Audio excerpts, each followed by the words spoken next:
This is Jeremy's first presentation at Nanook, and it's a pleasure to have him speaking with us today. Since 2021, he has worked for jump trading in the field of high-frequency trading. Today, he's going to share a glimpse into the unique networks HFT firms operate. Welcome, Jeremy.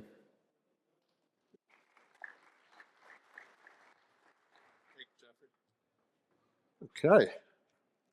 So you're probably wondering, what is a a network engineer from a finance firm doing at Nanook, right? Two reasons. One, what we do is really cool, and you wouldn't be at Nanook if you didn't like cool networks. So I'd love to share a little bit about what we do. The second is that, Len's presentation this morning, he had that slide from the 1980s to present day. I kind of merged on that slide in the late 90s. And in the late 90s, as a network engineer, your skills were incredibly portable. You could go from an industrial company to a service provider to a content provider and on and on. And it was basically the same job, right? The same skills, same protocols, same designs. Since then, we've gotten incredibly specialized, right? There are all kinds of different networks, and they all have different requirements and use different gear and different strategies. And we find it really hard to recruit into this field. We can recruit from competitors, but we can't really recruit from the outside. And we'll explain why through this presentation. So, the other thing is you probably have this view of high-frequency trading, if you know anything about it at all, that it's quite secretive. That's kind of true. The inside joke, though, is that every company has the exact same secrets. We just don't acknowledge the fact, and we pretend like our version is special. So we're going to cover 3 business requirements that we have that are relatively unique to what we do. One is dealing with loads of market data or financial market data. The second is why speed is so important. We talk about latency over and over and over again. You're going to hear the word latency today more than you've probably ever heard it in the next 27 minutes or so. And then the third thing that's interesting is we need to know precisely when things occur. And I mean very precisely. So we'll define what precise means when we get to that portion. If we have time, we'll do Q&A at the end. If not, just find me. I love to talk about this stuff. 30 minutes isn't really enough, but I'll squeeze it in, I promise. All right. So market data, what is it, right? It is, look at the bottom of this screen. I hope everybody's seen CNBC at some point in their lives, right? They have this chyron that scrolls across the bottom. And yes, that's how it's pronounced. I had to look it up. But basically what that is a subset of the trades that occur on the New York Stock Exchange from the top and the NASDAQ on the bottom. They scroll by at roughly a rate of 3 per second. So for every one of those trades that you see, there's 1,000 to 2,000 actual trades in the market. So this is just a minor subset. And then for every trade that occurs in the market, there's somewhere on the order of 1,000 quotes. 100 to 1,000 quotes, depending on the symbol. So the data rates or the messaging rates that we deal with are on the order of, hundreds of thousands per second. And that's just for these 2 exchanges. There are in the range of 200 different exchanges globally, and they're distributed all over the place. We have to deal with those kinds of data rates everywhere. So we actually receive them in most cases through IP Multicast. So I'll ask in a minute if you've, try to remember if you have IP Multicast on your network. I will be quizzing you in a moment on whether you have it or not. So one of the issues with IP Multicast is that it is unreliable, right? It's unidirectional, it's UDP based. If you drop a packet, you're not going to see it again, right? But every single packet is absolutely critical with financial market data because you don't know what you don't know in those packets.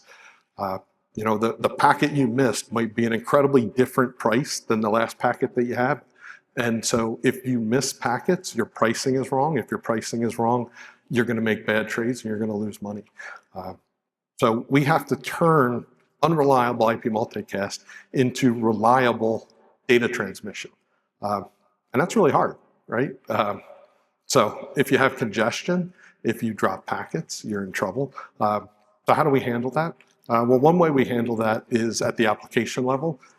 If a packet is dropped, you know that because you have a sequence number inside of it, and you can retransmit or request retransmission of that packet. Now that does turn it into a reliable service, but that incurs a massive latency penalty, right? It's an extra round trip. There's a whole, delays. So it's on the order of tens or hundreds of milliseconds. And as we'll see, we operate at a much faster scale than that.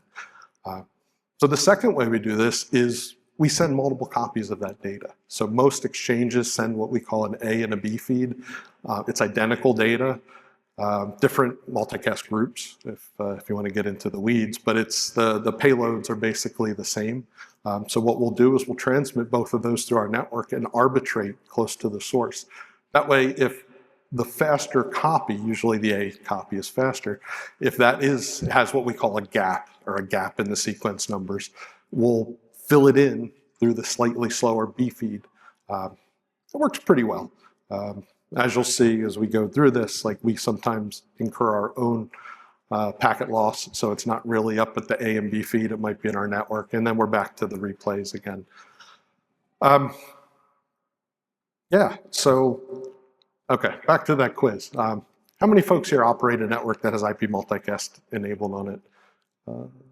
The lights are really bright, but I see a dozen or so hands, maybe a couple dozen. There's two main applications, right? You're either an IP television operator or you're one of my competitors, right? And if you are, well, too late, right? I've given away the secrets. So we design our multicast networks quite differently between those two applications. So on the left here, I'm not in IP television, but generally IP television uses what we consider to be like the textbook version of IP multicast. So what that means is a single centralized rendezvous point and this tree structure where you publish from one location where that rendezvous point is, and then that traffic just sort of trickles down and goes out. Or if actually most IP television at these days is actually source-specific multicast enabled. And in that case, you don't even need a rendezvous point. You don't need to learn who the senders are. You just join the specific S, G tree, and if that escapes you, then I don't know. There's a lot of content on multicast out there. Just take a look. The other big advantage that IP television has is they kind of don't care about lost packets, right? So I care deeply about lost packets. For video, you can interpolate the lost content, right? If the pixel to the left and the pixel to the right are green, well, that pixel that you dropped, it's more than a pixel, but that pixel that you dropped is probably green, right? Let's just draw a green pixel. Like, I can't do that, right? If I see the price of Microsoft stock and then I have a missed packet, I don't know if the price of Microsoft was changed in that packet or not. And even if I knew it was, I don't know what to change it to. So I care way more about packet loss than IP television, at least at the kind of the micro scale. I'm sure IP television operators care about massive packet loss. The other thing is latency, right? IP television doesn't necessarily care about latency as much, or certainly not as much as I do. So on the right-hand side here, we're showing a typical IP multicast design for high-frequency trading. And in this environment, we're going to have lots of rendezvous points. We're also going to have pretty much a full mesh network. The reason for the full mesh is to win that latency game. It doesn't do us any good to transmit packets through a third connection, like on a triangle, like the long path. We want to take the short path at all times. So we'll build these full mesh networks. The other thing we do is we put the rendezvous points at the source, or as close to the source as we can. That way, when we join that shared tree, or the star comma G, and then we switch over to the S comma G when we discover the source, it's the same tree, right? Now, technically it's a new tree, because each S comma G gets its own tree, but it's the exact same path. We don't change the forwarding of those packets. Switchovers are kind of a mess. So we do everything we can to avoid those. So that's it. That's it on multicast. I could do 2 days on it, but we're not gonna try. So what else is important? Speed is important. Speed is incredibly important. And you probably thought with the need for speed, I was going to give you a Top Gun reference, right? If you're old enough to know what that is. Or maybe you saw the reboot. But no, I'm going to give you this Talladega Nights reference, which is if you ain't first, you're last. If you don't get your order in first, somebody else gets that order. It's that simple. Like there is no prize for second place. We don't give out silver medals in this field. And bronze, forget about it. You know, there's really no reason to come in third. So one of the things we talk about a lot is this idea of tick to trade, which is from the moment I receive this tick of information, we use the term tick going back to ticker tape, and it's a long history that isn't really that important. But when you receive the information, how fast do you respond to that? How fast can you get your order in based on this new information? And tick to trade is like the race in our industry.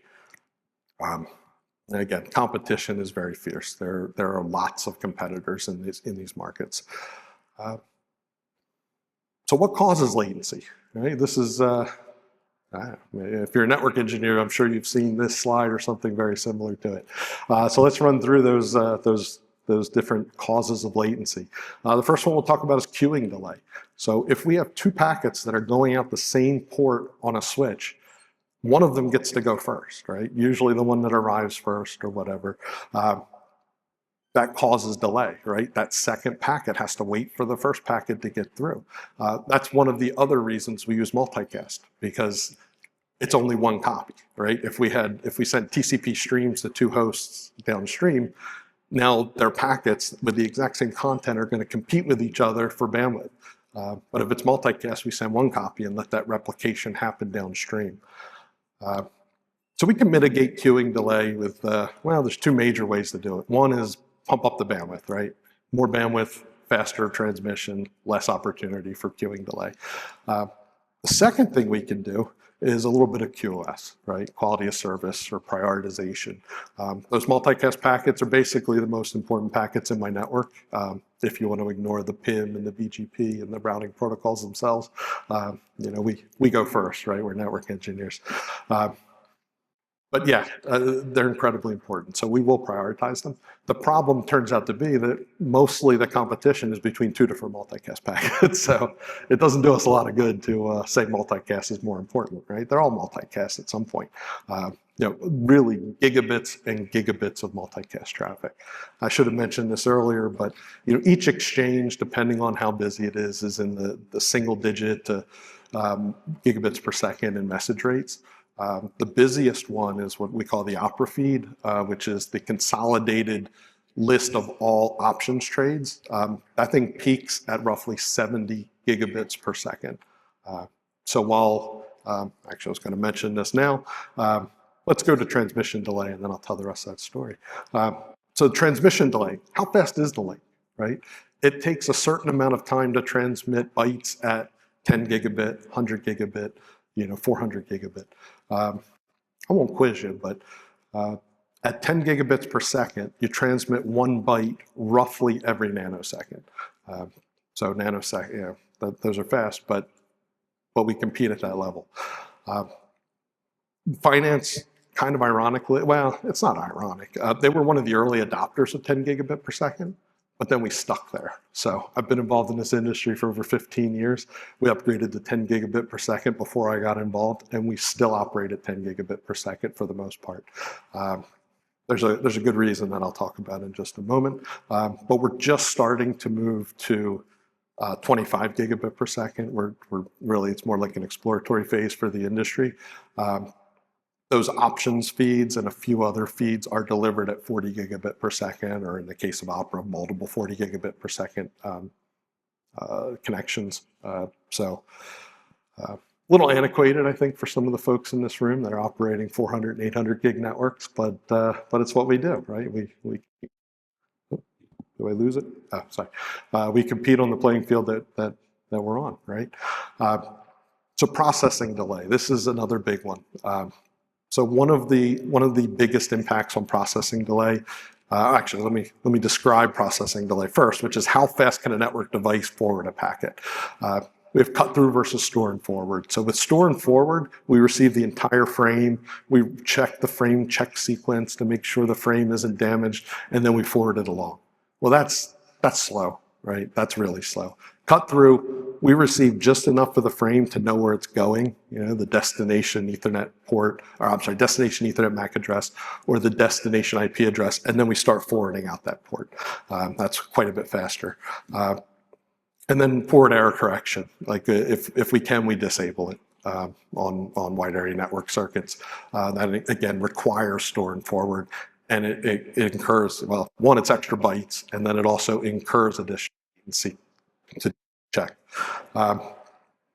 Network devices range somewhere on the few nanoseconds for processing or cut through forwarding to tens of microseconds in a store and forward way.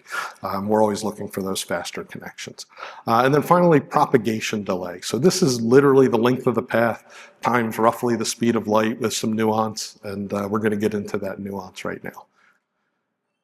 Okay, so a couple different cable types here. Multi-mode fiber and single-mode fiber. In terms of latency, they're almost the same. There's quite a bit of difference in how they operate, so this is probably review for most. But what is fiber? Fiber is a solid, flexible glass core with some kind of reflective cladding on the outside so that we can kind of move the light in a direction. With multi-mode fiber, that solid glass core is roughly 50 micrometers in width. One of the issues with that is that light can take more than one path through a 50 micrometer width core. So we get this idea or this concept of modal dispersion, which causes the light to take a less direct path and different waves, or I should say, the light takes different paths. This is why multi-mode fiber can only operate at a certain distance, and why as we increase bandwidth, that distance shrinks and shrinks and shrinks. What ends up happening is the light from the next bit collides with the light from the current bit, and then we don't know what's what, right? So that's why we have that issue. Single mode fiber improves upon this. So now we're down to, I don't know, like 9 micrometers in width. And at 9 micrometers, light basically just takes one path. And that's why we can shoot light 10 kilometers, 40 kilometers, 80 kilometers through single mode fiber. Its coherency, it stays, or it stays coherent. That's probably the better way to say that. So this morning, Len kind of stole my thunder here on hollow core fiber, but let's talk about it. So hollow core fiber is, I'm sorry, what I wanted to leave this with is light through glass doesn't travel at the speed of light, which is a silly thing to say. Light never travels slower. But because of the, I'm going to call it the impurities or the medium that it goes through, it travels slower. Basically, it bounces off a lot of stuff. That's the way to think about it. If there are any physicists in the room, please excuse the way I'm oversimplifying how this works. In fact, I'm saying light. What I really should be saying is electromagnetic transmission or electromagnetic radiation, but that's wordy. I don't want to do it. So single mode, I'm sorry, whether you're using multi-mode or single mode fiber, you're operating at roughly 2/3 of the speed of light. So we can improve that. We can use hollow core fiber. And now with hollow core fiber, the light is literally traveling through air. So think of it as an air-filled tube. The engineering is way more complicated than that. I can't speak to it very much detail, but we're now operating at almost the speed of light. Light traveling through the air, through the tube, is like 2 or 3% slower than the speed of light through vacuum. But we can improve upon this as well, because one of the issues with fiber is that we don't draw straight lines with fiber, right? I'm sure I have a lot of carriers out there. If you can get me a straighter path between Chicago and New York, I'll be your friend. If you can give me exclusivity on it, I'll be your best friend. So we look for that, those faster paths all the time. So how can we get straight lines? We can shoot it through the air, right? So And if you're wondering, I drew all these pictures myself. So we're going to transmit from left to right here. And the light that we transmit, now it's microwave or possibly lasers, depending on the distance, goes in a literal straight line. And then it's repeated and repeated and repeated through the environment. The light that is received on the far side, you can see this cone of light, like not all of it hits the far side, but that light that does hit the far side literally is the speed of light through air. And then we retransmit it or repeat it hop by hop until we get to where we're going. So I'm a little afraid to ask, but do I have any flat earthers in the room? I'm assuming not, but if you are, just bear with me for a moment here. The Earth is curved, it turns out. So we have some issues, right, with microwave transmission. One is that we have to be able to see over that horizon to transmit from A to B to C to D, or in this case, from tower to tower. Note, this is not to scale. These towers would be roughly 150 miles high, when in reality, they're somewhere between 10 to 1,000 feet, depending on whether we build them on hills or valleys or whatnot. So the horizon is one of the, basically how far apart can we space these?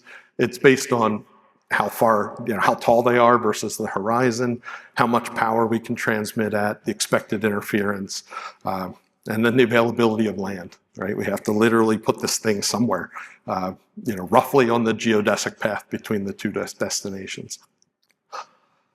So what if we can't do that, right?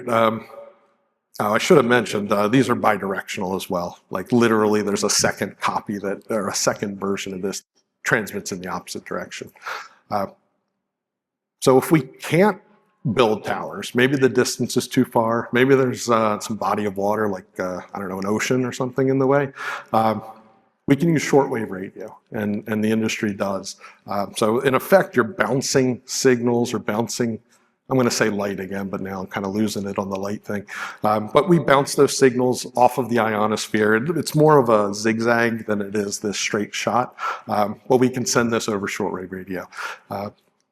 Now, shortwave radio operates at incredibly low bandwidths. Like if you're roughly my age, you probably had a US robotics modem back in the day. Think those speeds, tens of kilobits per second. So this is very different data strategy than you would have for streaming market data. Like we can send hints, or we can send, what we call triggers, basically small packets of information that just tell you do something, like pre-programmed. So I don't want to call this the state of the art because it's also the slowest possible network we can operate, but it is a way that we get messages around the world pretty quickly. If anybody's doing development on neutrinos that can go through the Earth, I'm very interested. So let me know. Just me though, not my competitors. So the last thing we want to talk about is timestamps. Like how do we know, or why do we want to know when things happen, and then how do we know? So we use packet captures, right? We use them for troubleshooting. We use them for some regulatory reasons to prove when we know things. But primarily we use them to build trading strategies. In effect, we need to know when a host can learn the information so that it can make trades based on the information. So it doesn't do us any good to pretend like data from Tokyo can get to Chicago in 0 nanoseconds. We need to know precisely when it gets there. So we do that in an HPC environment, and we literally process packet captures to figure that out, timestamp packet captures. So we'll go through how we do that in a moment. For scale here, I drew a chart in of basically time. Milliseconds, microseconds, nanoseconds, picoseconds. On the fastest, fairest exchanges, we're operating in the single-digit nanoseconds in this competition. So if you're 1 or 2 nanoseconds behind somebody else, you lose the trade. So quick history of time distribution protocols. So network time protocol was the first one. Actually, one of my professors in my undergrad was David Mills, who's considered the father of time, or at least the father of internet time. He developed that protocol. It has 1 to 10 millisecond accuracy, which is good for logs, but it's not really good for what I'm trying to do. Then there's PTP, Precision Time Protocol, which operates The published specs say anywhere from single-digit nanos to like high single-digit microseconds. In practice, it's more in that microsecond range. You'd have to really tune it. Pulse per second is a specialized thing that's literally just an electric pulse every second on the second, and we can use that to synchronize clocks. And then the state of the art here is this protocol called White Rabbit, which builds upon PDP, which is probably why PDP can claim low single-digit nanoseconds. White Rabbit actually can get you sub-nanosecond or like hundreds of picoseconds of accuracy. That was developed at CERN for the Large Hadron Collider. So back to physics, look at that. And I'm sure it's named based on the Alice in Wonderland character, right? The guy with the clock. So yeah, sub-nanosecond accuracy. So how do we do this? So this is it's the one network, well, it's the other network diagram I have here, right? So an exchange provides us market data. We take that market data and we send it down two paths. So the one on the left is the traditional trading path, right? It goes through some network device. I wrote switch here, but it could be something else, to trading hosts or replicated to many trading hosts. Basically, this diagram gets picked up by that multicast diagram I showed you before. But we also split this traffic off to the right. So this layer 1 tap could be an electrical device. It could be just an optical, basically mirrors, right? Optical splitter. And we send a second copy of those packets, or literally in this way, like the bytes, to the right-hand side to another, this one is an electrical layer 1 tap.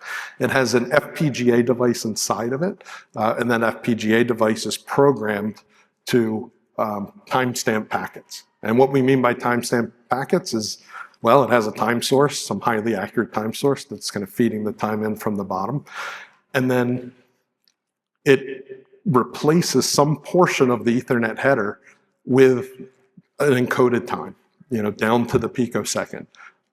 Usually it's like a destination MAC address, or possibly the frame check sequence, or it might just add a trailer. There's a bunch of formats.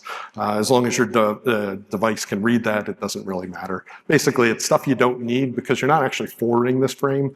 You're just going to capture it. And then we put that into this capture host on the right-hand side. We do this all day long, so literally terabytes and terabytes of information over the course of a day, often per exchange, and then we ship this to some storage device that then processes it and then provides it to us for analysis and building trading strategies. So I'm going to wrap up here. If you really like this talk and you would like to see a major Hollywood motion picture version of it, you're in luck. There is a movie called The Hummingbird Project that came out about 7 or 8 years ago. That dramatizes the race to build a low latency path from, in the story, it's Kansas City to New York City, but in reality, it's Chicago to New York City. That's all anybody cares about. I'm going to count, I think there are more people that watch this talk than have seen this movie.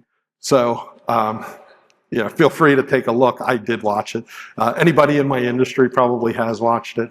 Anybody outside of the industry probably has no idea this movie existed.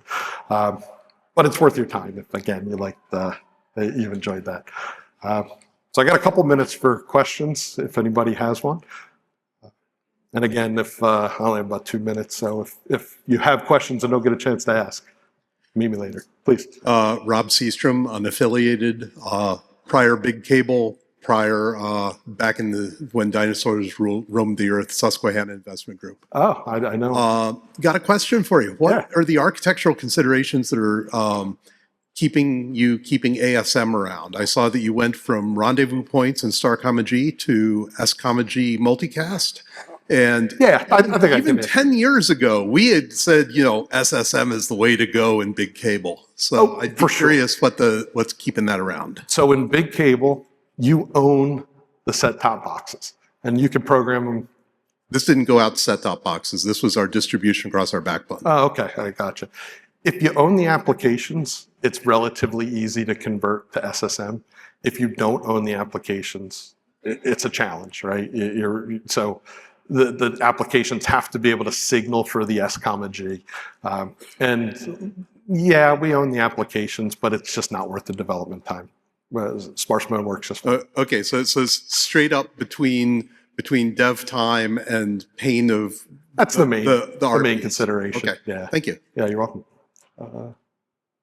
Please. Carl Morin from Canix. I'm curious to know where you're getting your PTP time sources from. Are you running your own clocks? Oh, yeah. Good question. Let me answer that real quick because I only have a few seconds. It doesn't do us much good to know the accurate time here and the accurate time there, but not have those times synchronized, right? So generally in a data center, we'll either receive GPS-based time from the data center provider, or if it's a data center that doesn't provide it, they'll provide us roof access to put our own GPS on top. Okay. Anything else? If not, thank you very much for your time. I appreciate it.